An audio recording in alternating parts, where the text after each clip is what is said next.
Dans l'assemblée des saints, assoiffé je me tiens, que ton onction descende sur moi.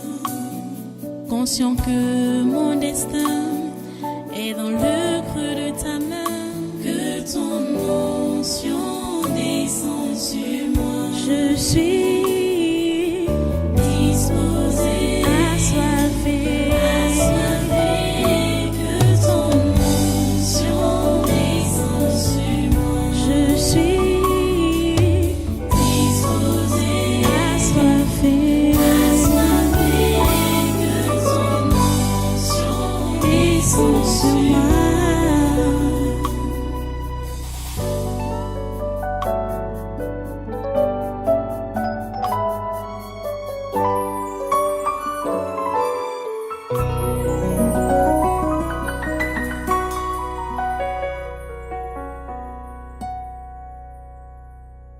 Alors, restez debout, prenez votre Bible. On va repartir dans notre texte d'Ézéchiel, Ézéchiel chapitre 18.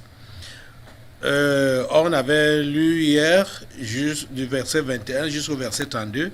Bon, maintenant, on va juste pour introduire, on va lire le verset 24 seulement. Donc, allons au verset 24. Ézéchiel chapitre 18, verset 24. Là où il est écrit... Si le juste se détourne de sa justice et commet l'iniquité, s'il imite toutes les abominations du méchant, vivra-t-il?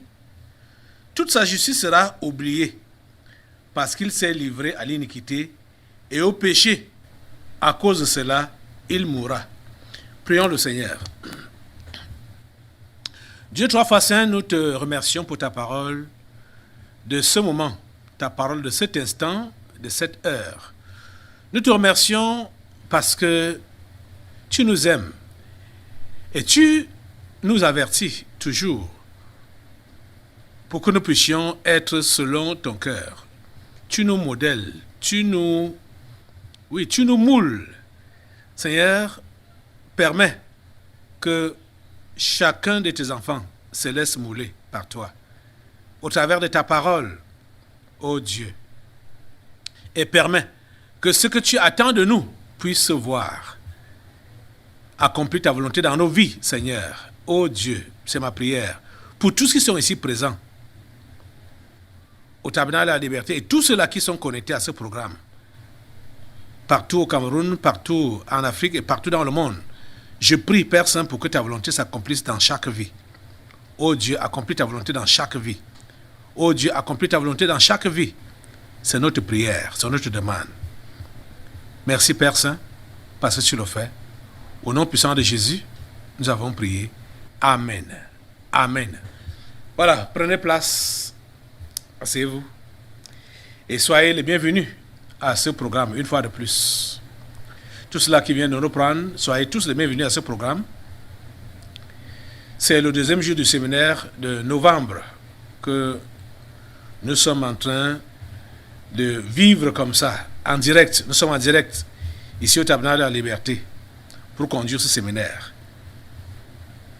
Et nous bénissons Dieu pour son assistance. Le thème n'a pas changé, c'est le même thème. La délivrance des esprits familiers et de la sorcellerie. C'est notre thème général.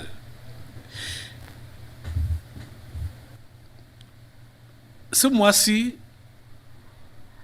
nous sommes en train de voir que Dieu nous demande à chacun de nous un engagement personnel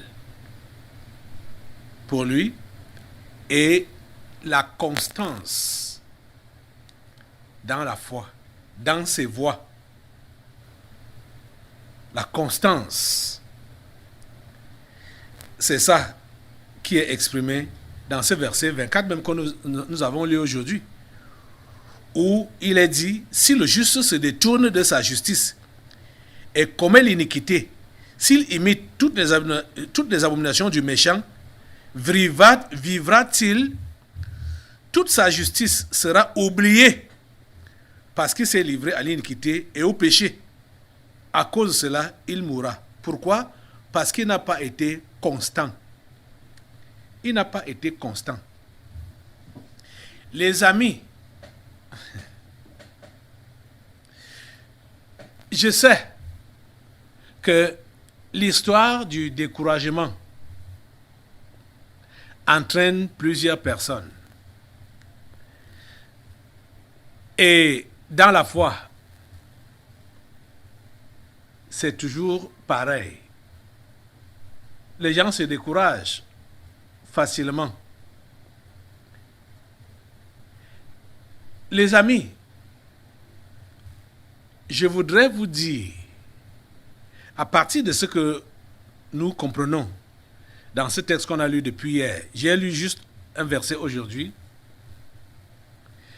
il ne faut jamais dire « j'ai déjà trop fait ». Quand tu dis « j'ai déjà trop fait », ça veut dire quoi? Tu veux déjà te reposer. Il faut que d'autres fassent. C'est l'abandon. Tu veux abandonner. Tu veux démissionner. C'est la démission. Tu veux démissionner. J'ai déjà trop fait. N'utilise jamais ce langage-là. N'aie jamais ce genre de pensée-là dans ta tête. J'ai déjà trop fait. Et qu'est-ce qu'on va supposer?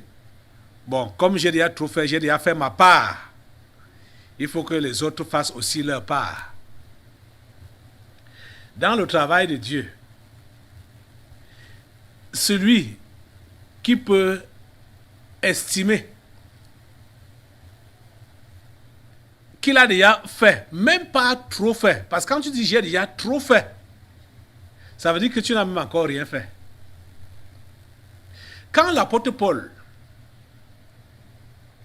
pouvait dire que il a combattu le bon combat,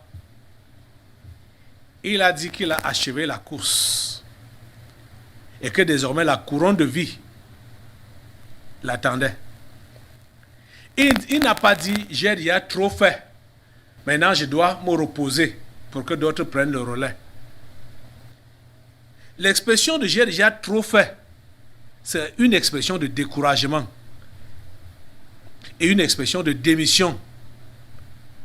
J'ai déjà trop fait. Je peux arrêter comme ça. Il faut que d'autres prennent. Non. Tu n'as pas achevé la course. Tu n'as pas terminé le combat. C'est jusqu'à la mort.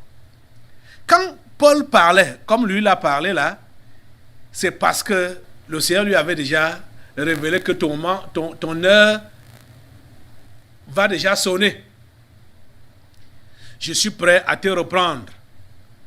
Mais vous autres, vous n'avez même encore rien fait. Mais les petits efforts que vous avez eu à fournir, les quelques petits trucs que vous avez eu à faire, vous pensez que c'est trop. Comme ça, c'est de trop comme ça. Il faut que d'autres travaillent. Hein? Certains parmi vous qui travaillent en équipe, quand vous voyez quelqu'un avec ce genre de pensée-là, c'est-à-dire, ils sont en équipe, ils travaillent, se donnent, les autres sont en train de faire les mowat, comment on dit en étonne, ils ne veulent pas, hein, ils traînent le pas, les autres traînent le pas, ne veulent pas travailler, lui se donne, mais le travail n'est pas encore fini. Celui qui se donnait beaucoup là, se sent fatigué parce qu'il voit que les autres sont en train de traîner le pas. Il dit, bon, j'ai déjà trop fait. Ça va comme ça. Lui aussi commence à traîner parce qu'il veut que les autres fassent aussi quelque chose. Il veut que les autres travaillent aussi. Il dit, j'ai déjà trop fait. Il ne peut pas, peut-être il n'a pas exprimé ça ouvertement comme ça. Mais au niveau de ses gestes, on le voit. Pourquoi? Parce qu'il ralentit. Il ralentit le travail. Il n'accélère plus comme auparavant. Parce qu'il voit et il estime que les autres n'ont pas donné comme il fallait, ils n'ont pas travaillé comme il fallait. Donc, il faut qu'ils ralentissent pour que les autres fassent. Pourquoi? Il a déjà trop fait. Les amis, quand vous agissez de cette façon, dans la chose de Dieu, comprenez que vous avez mis un arrêt à ce qui vous a été confié. Et vous vous placez directement sous la malédiction. Pourquoi? Parce que la Bible déclare que maudit soit celui qui fait avec négligence l'œuvre de l'Éternel.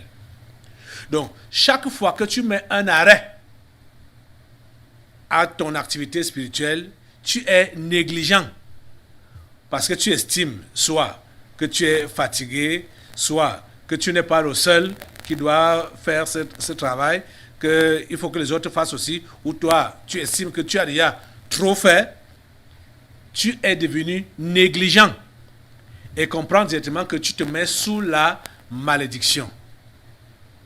Et ne sois pas surpris que tes esprits familiers sont donc derrière toi, vont revenir en force derrière toi. Ne sois pas surpris. Ne sois pas surpris. Les amis, le Seigneur veut que nous soyons constants, réguliers dans notre service à lui rendre. Nous devons être constants et réguliers. Vous comprenez ça? Nous devons être engagés. Nous devons être constants et réguliers. Vous voyez, en ce temps de la fin, la vision que Jean a vue dans l'Apocalypse, je vais vous rappeler que cette vision concernait beaucoup plus le temps-ci dans lequel nous sommes. Le temps-ci dans lequel nous sommes. Depuis le début de l'année passée, 2020, c'est-à-dire le temps qui annonce le grand dernier réveil mondial. Le Seigneur a pris soin de nous avertir par la vision de l'apôtre Jean dans l'Apocalypse. Et voici ce qui est écrit au chapitre 2 d'Apocalypse. Je vous ai enseigné sur ces lettres, cet Apocalypse, les 7 lettres. Je vous ai fait comprendre que ce n'est pas 7 lettres différentes. C'est une seule lettre avec 7 chapitres. Et vous savez que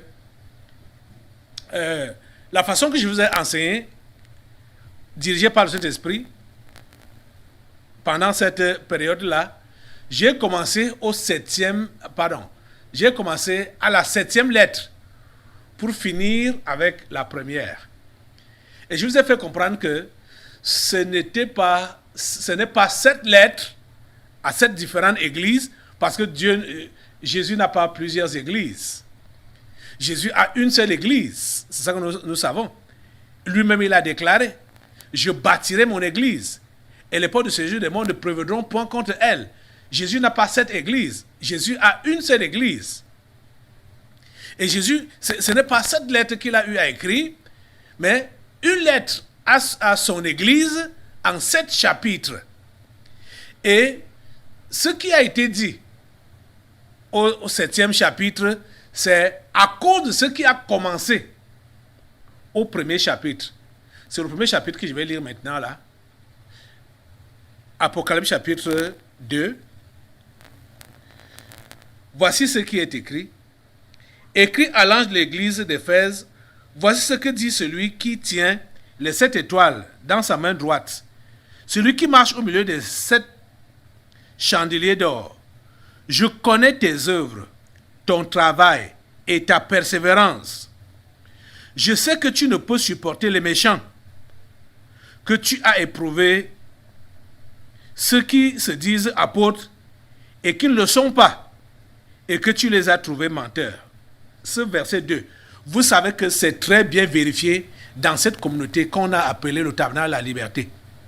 C'est ici au tabernacle de la liberté qu'on a su qui est vrai et qui est faux. C'est ici au tabernacle de la liberté qu'on a su ça. Et le Seigneur a pris soin de nous faire toutes ces révélations au travers des délivrances prophétiques.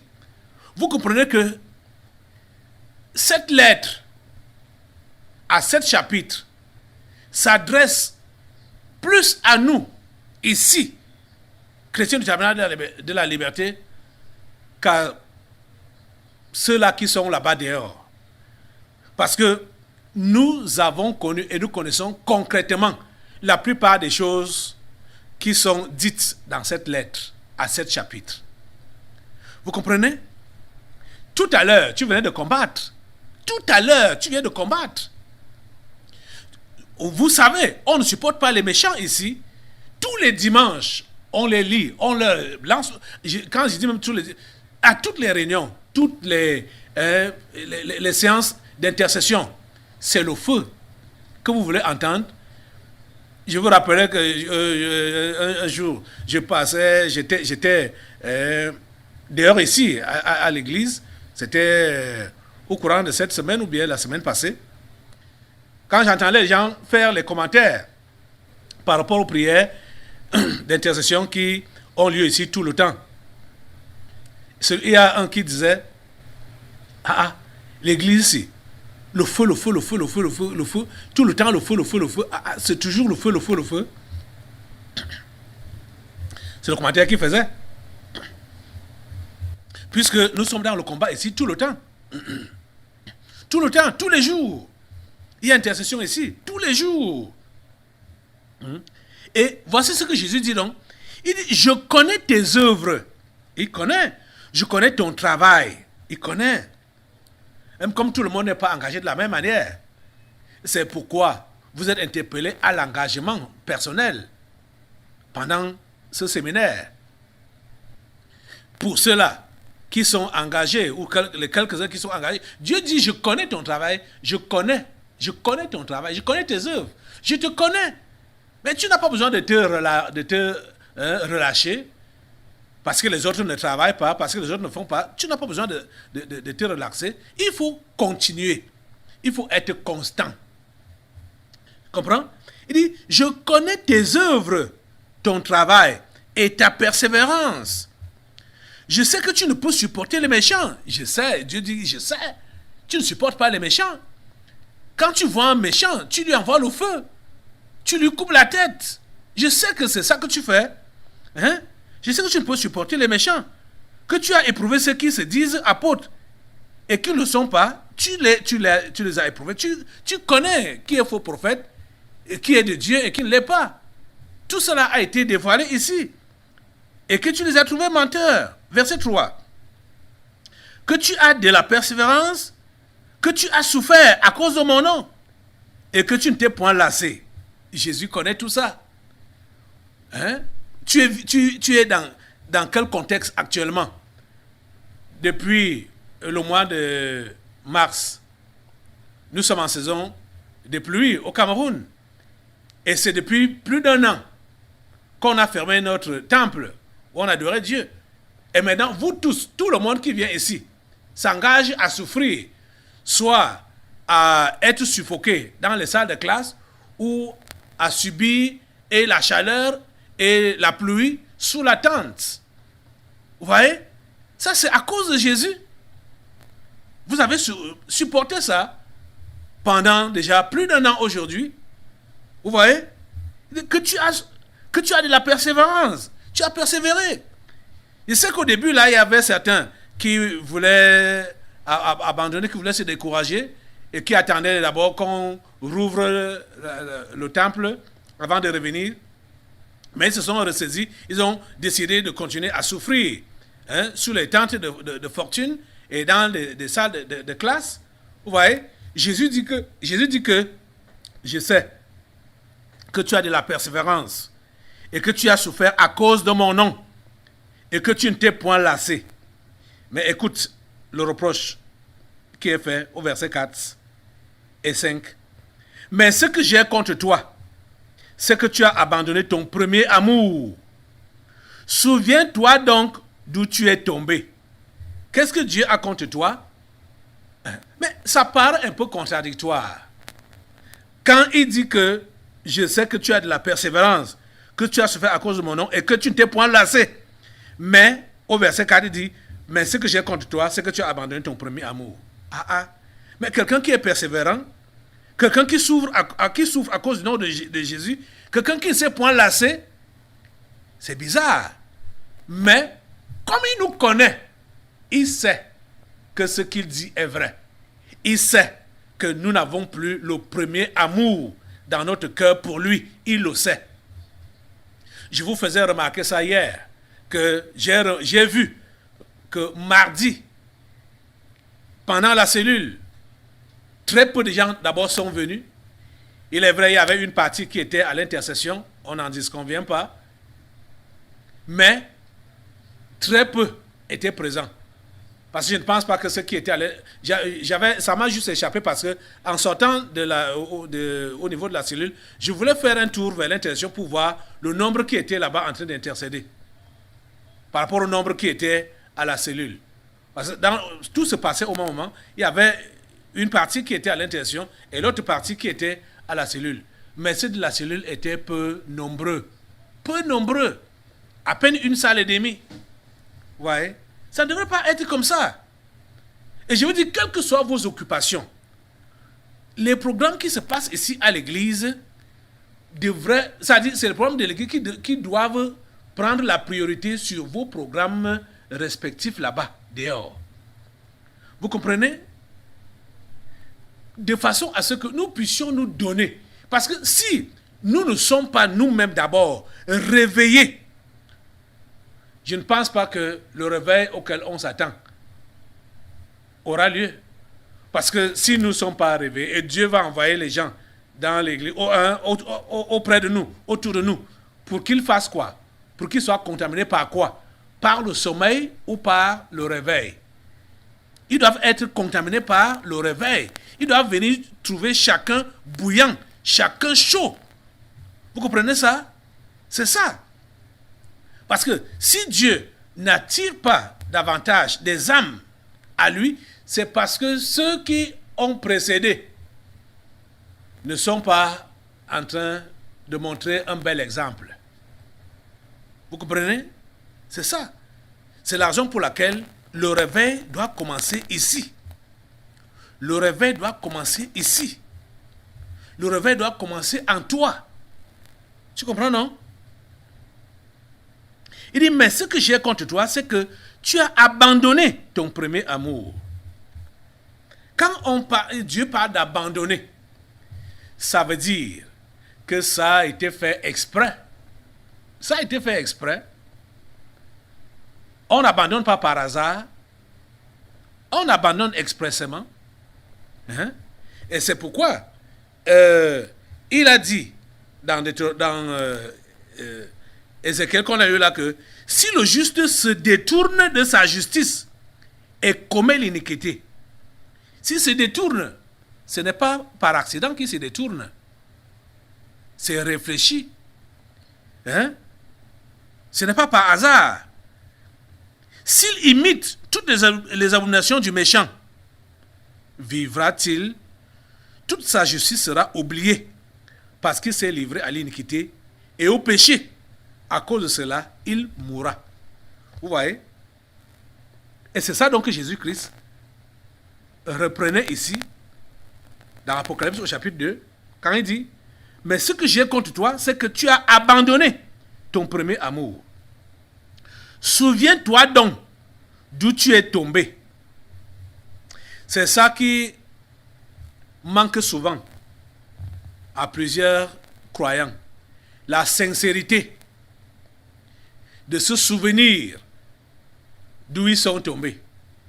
C'est cette sincérité qui manque à plusieurs. Et vous voyez que malgré ça, malgré le manque de sincérité, Dieu qui vous aime permet que vous soyez interpellés. Dimanche passé, l'esprit d'avertissement a pris des dizaines de personnes pour les avertir. Quand on vous prend et on vous avertit, on vous donne même le domaine dans lequel on vous avertit, vous prétendez que vous ne vous reconnaissez pas dans ce domaine-là, je ne sais pas vraiment ce que vous voulez que Dieu fasse de vous. Je ne sais pas quel miracle vous voulez que Dieu fasse de vous. Dieu demande à son Église, à son peuple, de se souvenir. Ici, il n'avait même pas prévu qu'il va envoyer des esprits appelés avertissement. L'autre jour, quand je lisais l'épître de Paul, l'épître de Pierre, la deuxième, j'ai été touché parce qu'à plusieurs reprises, ça devait même être hier que je lisais ça, à plusieurs reprises, Pierre répétait qu'il avertit les croyants par ses écrits. Avertir, avertir, avertir, avertir. Donc, quand vous recevez les enseignements comme ce que vous recevez maintenant là, ce sont des avertissements, ce sont des interpellations, mais Dieu passe encore même à la phase supérieure en faisant venir des esprits qui arborent ce nom-là, avertissement, pour vous interpeller et vous indiquer spécifiquement les domaines dans lesquels vous êtes avertis. Jusque-là, plusieurs ne font pas des efforts pour quitter leur léthargie, pour quitter leur mort spirituelle, pour quitter le sommeil spirituel et se réveiller pour Dieu. Ici, le Seigneur dit, souviens-toi d'où tu es tombé, souviens-toi. Toi-même, fais d'abord des efforts pour te souvenir. Et je sais que chacun sait où ça a commencé. Là où sa chute a commencé, avant de tomber. Chacun sait. Chacun sait. Il dit au verset 5, souviens-toi donc d'où tu es tombé. Repens-toi et pratique tes premières œuvres.